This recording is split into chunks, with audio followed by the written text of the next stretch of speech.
Worksheet, Mole Conversions. On part A of this assignment, all you're going to do is find the mass of 1 mole of each of these substances. You've done this in Chem A. All you're going to go back and do is find the mass of that substance using your periodic table. So to find the mass of H2, we'll just find the mass of H, and of course it's times 2 because there are 2 H's in that.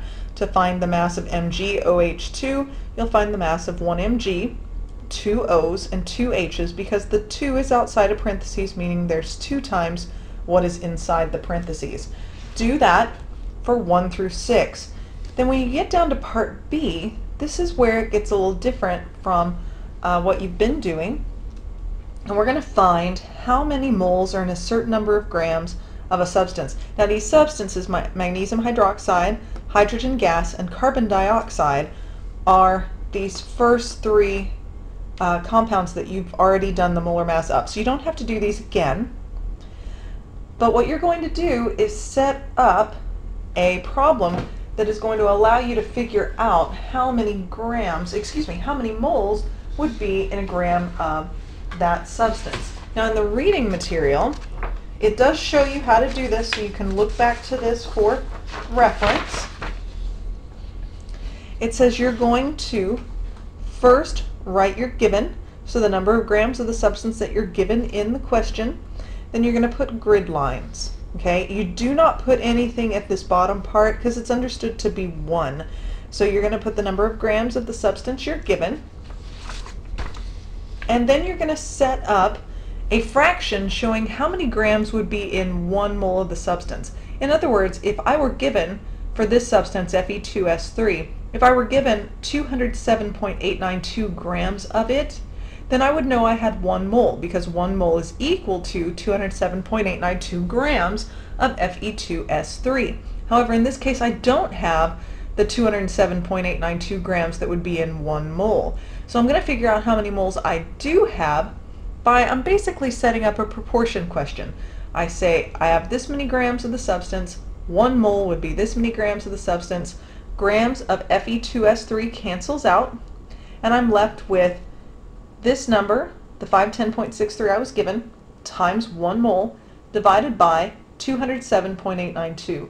So multiply across the top, divide by the bottom, and you'll get your answer. So that's how you'll do this down here.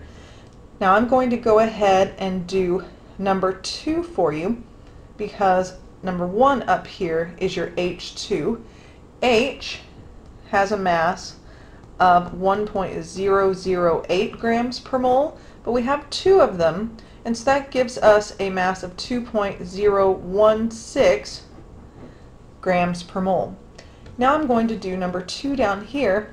If I had 1.46 grams of hydrogen, 1.46 grams of H2, then how many moles would that be? So I'm going to put my given in the top left-hand corner, and I know that 1 mole would be 2.016 grams. So I'm going to put that 1 mole of H2 would be 2.016 grams of H2. Now see how I have grams of H2 on top, and I also have grams of H2 on bottom. Always put the same part of your fraction. If you're putting grams up here, put grams at the bottom. If you have moles up here, put moles at the bottom. So I have the same part of the same unit on the top and bottom here, so that those cancel out. Grams of H2 goes away, and I have 1.46 times 1, which will still be 1.46, and then I'm going to do that divided by 2.016. So all I have to do is plug that into my calculator. 1.46 divided by 2.016, and I get the answer, which is 0.72 moles of H2. So you'll do the other 2 the same way. Put your given here, put how many grams would be in a mole of the substance, multiply across the top, and divide by the bottom. You're going to do the same thing on the next worksheet as well. So here's that next worksheet, moles and mass. And you'll do the same thing. Here is you're given grams, so you'll set up your crosshatch. You're going to put the number of grams that would be in 1 mole of NaCl here, so you'll add up Na and Cl, and that would be the mass of 1 mole of NaCl. So again, multiply across the top, divide by the number of grams that are in a mole, and you get your answer. When you get to the bottom of the page, that's when it gets a little bit different. You're starting with moles instead of grams.